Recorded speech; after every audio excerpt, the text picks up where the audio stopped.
Meninggalnya warga Biren Aceh akibat penganiayaan yang dilakukan oleh oknum Pas Pampres membuat sejumlah pihak angkat bicara. Seperti anggota DPD RI asal Aceh Sudirman yang mengecam aksi itu dan meminta Presiden Joko Widodo untuk memberhentikan dengan tidak hormat oknum pengawal tersebut.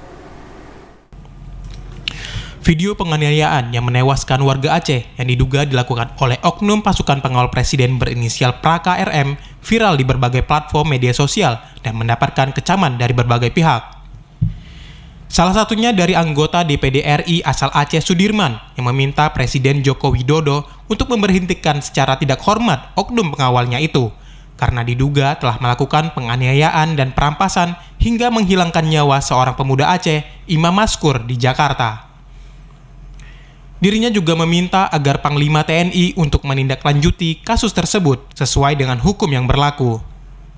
Sudirman mengaku akan terus mengawal kasus ini hingga dapat terselesaikan secara terang benderang. Kita minta kepada pemerintah, kepada Presiden Jokowi sendiri untuk memberhentikan oknum tersebut dan untuk bagaimana melanjutkan kepada proses hukum. Di sini juga kita minta kepada Panglima, juga kepada Pangdam untuk menindaklanjuti masalah ini.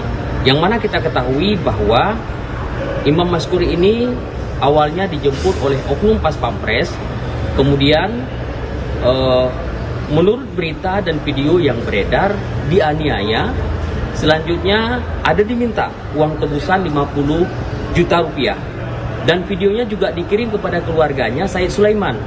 Nah, yang kita sayangkan kemudian